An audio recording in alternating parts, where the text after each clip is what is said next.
because I don't want to go backwards. I want to keep going forward. Together, that's exactly where we're going to go.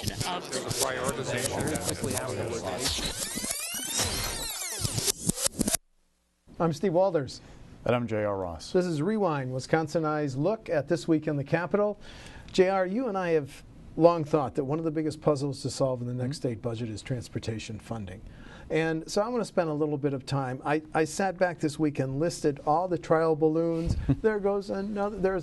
We're up to 12 ideas in terms of funding at least part of this, what Gottlieb says is a $600 million, $700 million. Why are we getting so many trial balloons, my friend? Because they're having an issue with, one, how to fix the problem that's politically palatable.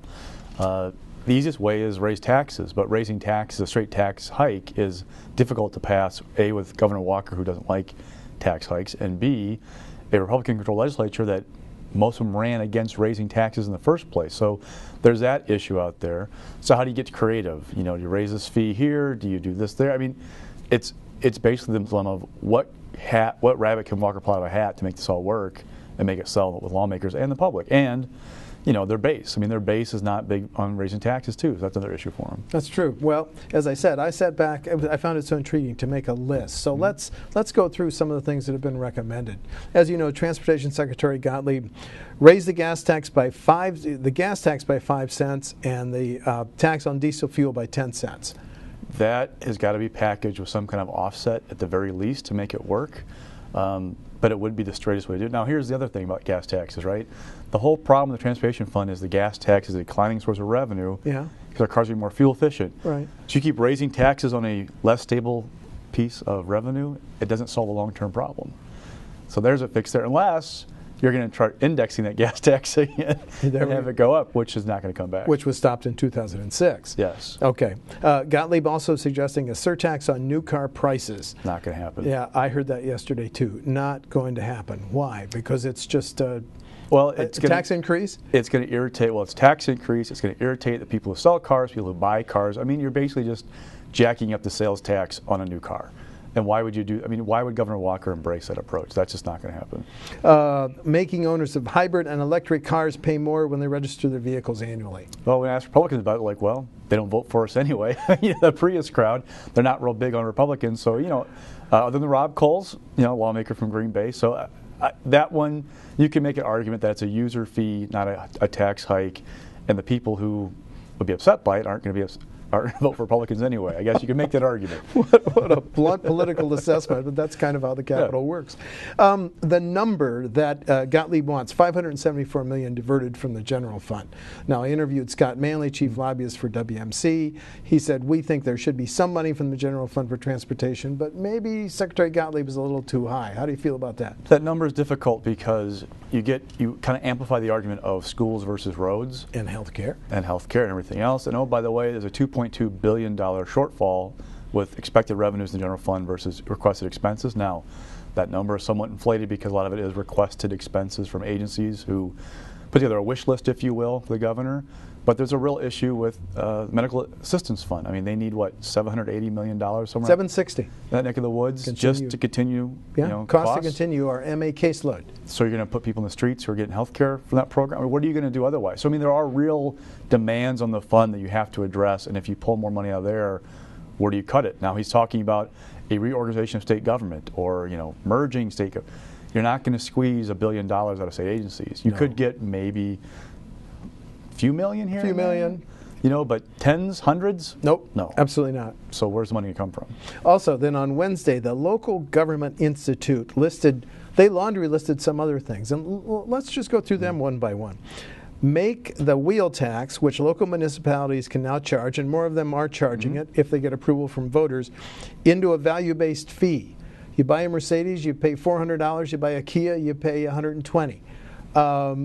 You're shaking your head. Tough? Well, any time you're talking about granting new taxing powers right now, that's going to be tough for the legislature. I mean, they're not happy with any of it. Remember the old idea of regional transit authorities? What killed those? We'll get to those in a minute, yeah. New unelected bodies imposing tax. I mean, that's the issue with all Republicans. Okay. Local Government Institute also suggests, they're just throwing out ideas, personal property tax on vehicles. So I want to take on this one. There's a study committee in the legislature to abolish the personal property tax on businesses. Do you think anyone's going to institute a new personal property tax on vehicles when they're No. trying to get rid of the personal property tax on businesses? And of all the taxes Governor Walker hates the most, it's the property tax, right? I even heard him on the radio this morning talking about how his own property tax bill in Wauwatosa went down, bragging about how the investments he made in tech colleges, right? Drove down the levy. So that's his most hated tax. I can't see that one happening with Governor Walker. Did you get your property tax bill yet, Madison resident? Not yet. Okay, I got mine yesterday. It went down less than $100. Anyway, I diverge. Charging 5% sales tax on gasoline purchases. That's another recommendation of Local Government Institute. Illinois does that when you and I go down to... There are all kinds of various formulas that are used, and one of the ones that Gottlieb talked about, right, was basically amounted to a 5 and 10 cent increase, but it would be, you set a minimum, if you will. Yes, you do. You have the formula to kind of... So when gas goes to $1.79? So, well, what happens is if you're setting the tax on $2.50 a gallon and it drops, you're still paying a tax on $2.50 a gallon, even though you're paying $1.80. Right. But when it goes up to $3.50, you're paying tax on $3.50 a gallon, not on $2.50. So there are all kinds of mechanisms that you could use to overhaul the gas tax to pull more money in. A few more things in the Local Government Institute report. A local gas tax. Let's both shake our heads. No, not going to happen. That didn't take long. Yeah. A local sales tax? We've already got the half-cent, right, sales tax you can start as account. That's as much as I think they want to do. I mean, what do they hate about Miller Park? There's an extra local sales tax for 5 counties to fund Miller Park. That's still a rub. That's not an option with the Bucks because they hate the Miller Park tax so much. I mean, that road's not one you're going to go down, I don't think, for Republican. Raising the $75 vehicle the $75 you and I pay a year to register our vehicles hasn't been increased since 2008, my friend. That you can make the argument that's a user fee, not a tax. Now you can make that argument. People might not buy it, but you could make it. You could raise that to help. And that one thing Scott Manley talked about from WMC was, Kurt Bauer of WMC was, we're okay with a reasonable gas tax increase. Now, what reasonable is they didn't say. They don't like the 5 cents on gas, 10 cents on diesel. They say that's going to hurt our trucking industry. But that's what Manley told me. Also increasing the registration fee. So they would be okay with that. Now, again, if you make the case as a user fee, you might have a better argument to make, if you will, with the legislature. And then just a couple more on the list of the Local Government Institute. Voters creating a transportation cooperative, which would raise revenue to offset property taxes for transportation. I think this is just an RTA by a different, fancier name. Yeah, no, the creation of unelected new local bodies to levy taxes is not going to happen under Governor Walker or this current legislator with the lawmakers we have in office right now. Just not going to happen. And then the final thing they mentioned, vehicle miles traveled. Every year, you and I report, I put 18,000 miles on my 2010 model. Also not going to happen. Well, Governor Walker, Transportation Secretary Gottlieb has a provision in his transportation budget that would to see how it would go to have you start, reporting your miles driven to open the door to that. I don't know, that'd be a tough sell too right now, probably. Well, okay, so we have pretty much trashed a lot of these plans. Don't forget, the DOT budget wants a study of tolling, not just on interstates, but all state highways and bridges. That's true. Thank you. Okay, we're up to 13. That one's probably not going to happen either, by the way. You don't look for that to be in the final budget? $1 million to study tolling on every highway in Wisconsin. It's Walker. We caught him at the residence on Wednesday. He said, "I'm not going to rule anything out, but that I don't see tolling anywhere in Wisconsin outside of southeastern Wisconsin, where you have a high population density." Yeah. I don't see tolling Highway 60, for example.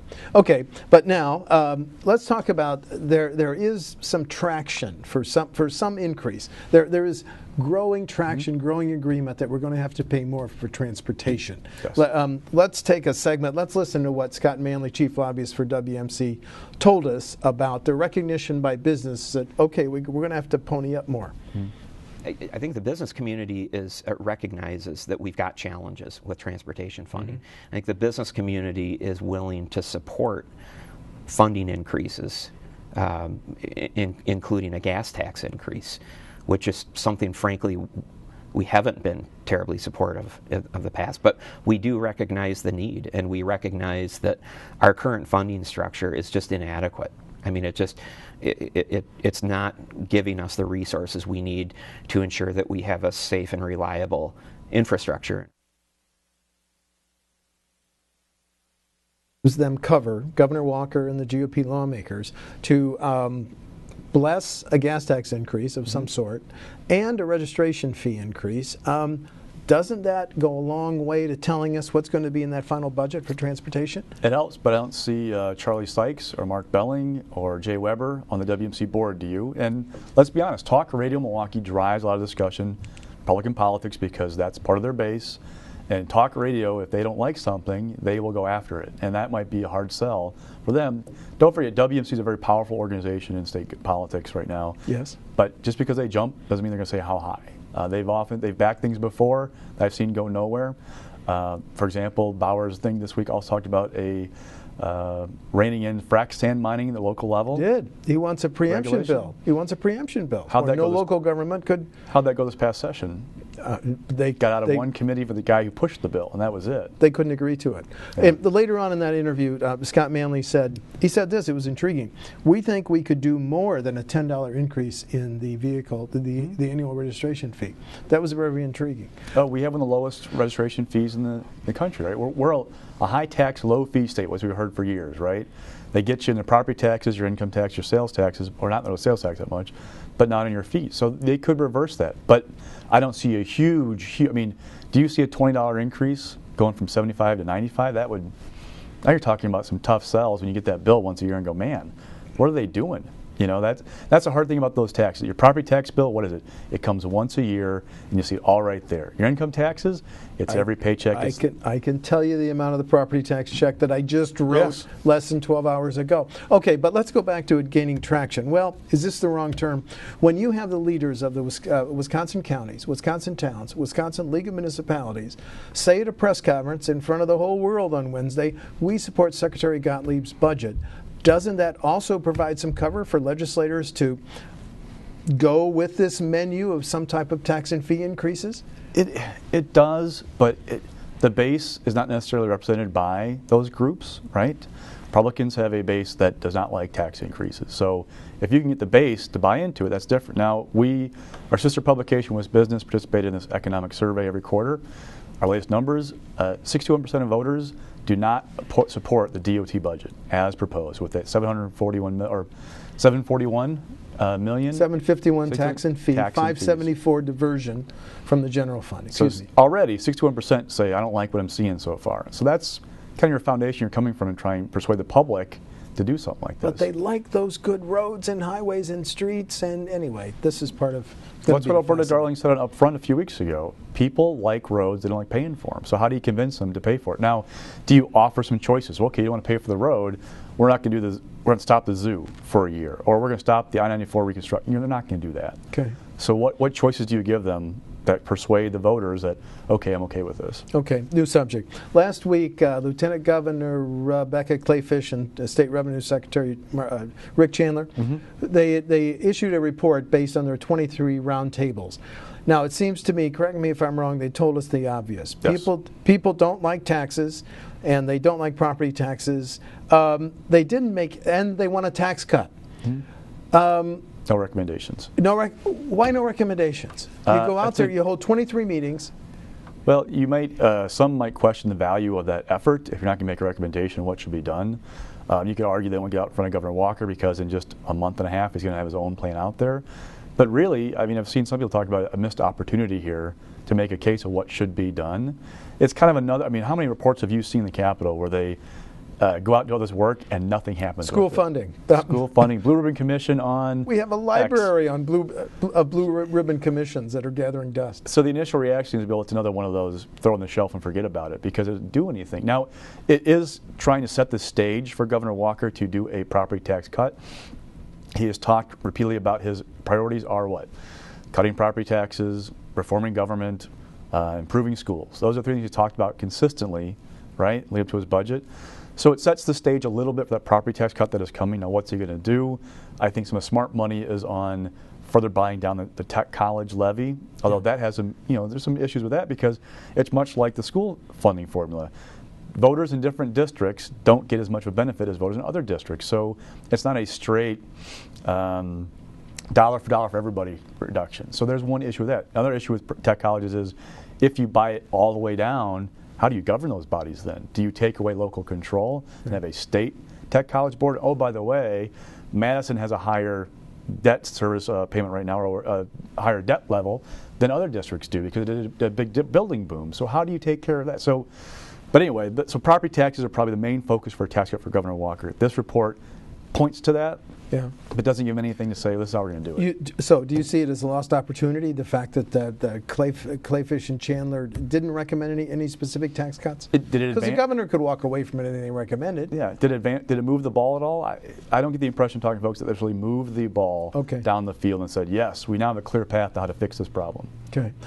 Another subject, JR, that I know the least about. All I know is the governor has apparently heard that marketing slogan, what happens in Vegas stays in Vegas. Because he goes to Vegas and he meets with Sheldon Adelson. Mm-hmm. What do you think he wanted? What was the purpose of that? Again, I've not worked this story, but you probably have. He wants what everybody wants, Republican presidential primary. Now, they want Sheldon Adelson to back them and financially back them. If you look back at the 2012 race, Sheldon gave $93 million, or put $93 million toward the presidential race. Toward the presidential race. I believe he $15 million Newt alone. Gingrich alive for 2 or 3 months. $15 million alone went to a super PAC to prop up Newt Gingrich. With the current fundraising rules we have in D.C., if you get a big donor like that, when they put up big money, he or she could pretty much pave the way for you in a lot of ways in some early states by having a super PAC they pump money into. Adelson's met with Chris Christie's of the world, John Kasich. Don't forget, Governor Walker was out in Vegas back in March, I think it was, to speak to a Jewish conference about issues important to them. Yes. Sheldon was there, had audiences with these guys. So I mean, this is the courting of Sheldon Adelson. And Sheldon has also given the state party $650,000 and the governor's campaign $250,000, total of $900,000. Yes. Well, what about the recent national stories that GOP leaders want to coalesce around one candidate in 2016? Yeah, good luck. Is this good luck with that? Yeah. But is this Walker saying I should be on the short list? Republicans usually have somebody who's like the nominee in waiting, if you will. Go back 2012, it was going to be Mitt Romney because he lost in 08. He was the obvious guy. John McCain was the guy in 08. He lost in 2000 to George Bush. George Bush in 2000, he was the obvious guy, Texas governor. Dad was. I mean, go back. Bob Dole in 96. He was the guy we all knew the day after the election in 92 he was going to run in 96. Republicans don't have that this time. Now Romney's been talking about, or there have been stories about, will Romney run again? Is he softening the no run pledge?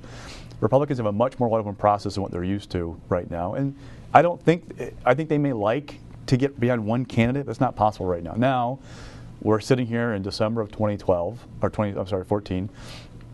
12 months from now, it may be a different picture. I mean, maybe Governor Walker, Governor Bush, Governor K, maybe one of them emerges as the fundraising machine who is all this money set aside, all these donors are behind. Maybe that happens. Well, right now it's not looking like it. The governor told a Milwaukee TV reporter, I didn't ask Sheldon for any money. Yep. Do you believe that? He says he didn't ask for support or financial backing. He just went up there to talk to him. I mean, there's a dance you have to do. Now, was it no direct ask Sheldon, I need your money, or was it Sheldon, can we work together? I mean, there's a big difference there, right? Yeah, there is. Words matter in politics. And I'm not saying that that's what the governor said, but there are words matter in politics. There's a way to court somebody without just being blunt about it, saying, I need your money.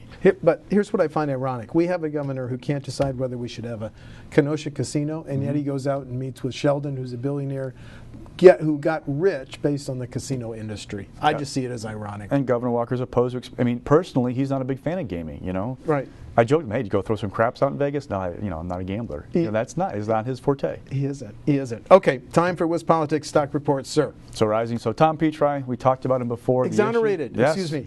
He gets cleared. So I mean, it's interesting that this has been a bad year for Tom Petri, if you think about it. First with the stories about, did he have a conflict of interest? Now he advocated on behalf of Oshkosh Corporation. Then he asked for the investigation. Then, oh, by the way, here come a couple of state lawmakers going to challenge you in a primary. I'm going to retire, not seek this, not face this possible damaging primary that I could lose. Right. Then he asked, we all thought, for the investigation because he knew it would be cleared. Then this body comes back to the summer and says, well, we think there's something there you should look at. So it's been a cloud hanging over him. Ethics Committee comes out and says, no, you're good to go. You relied on our advice. We're going to give you a clean bill of health before you walk out the door. By the way, lots of folks thought tough to punish a guy before he leaves after, was it 30-some years in Congress? Elected special election 1979. Yeah, so, it'd be tough to see him kind of like punch him in the gut on the way out the door. So maybe expected, but still a good thing for him to get cleared before he leaves. Okay. And then the last vote he potentially cast was for this cobbled together budget deal. The crumb of this. Mixed. With gas tax, we talked about it. I mean, how does Walker sell this? So, again, either it has to be, can he make the argument this is a user fee, not a tax? I don't think he can. Talking to folks, I don't think that's an easy argument to make. Or B, can he offset a gas tax increase with a property tax decrease or something else? That makes it more palatable. But I've learned in politics, if it takes you more than 15 seconds to explain to a voter, you've lost the discussion. And that's a tough discussion to have where, yeah, I raised your gas tax, but I cut your property tax, so therefore, you feel good about me. No, my prediction there is that he makes a recommendation the final week in January, the first week in February to raise the gas tax, and you and I are paying $2.39 a gallon. So it's less onerous on us at that point. Better environment for it, definitely with the gas tax. Gas prices we have right now, especially they might hit $2 a gallon. Yeah. But again, presidents out there, the presidential race, does he want to go out and say, I'm going to raise taxes and go run in Iowa? I mean, I don't want to like make it the deciding factor of everything Walker does for the next year, but you have to take into consideration the presidential implications of raising the gas tax or anything else like that when it comes to Governor Walker. He's got cover from WMC on the gas tax. It'll be part of his budget. Falling.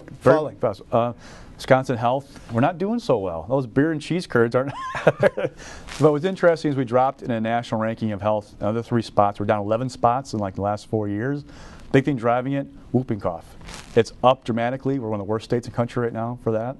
Our binge drinking improved 1 spot, Steve, from 50th to 49th. Right. So this is water in here. Go ahead. Okay. But overall, we're not doing so hot on health right now. Okay. Fascinating. Absolutely fascinating. I'm Steve Walders. And I'm J.R. Ross. That's Rewind for December 12th.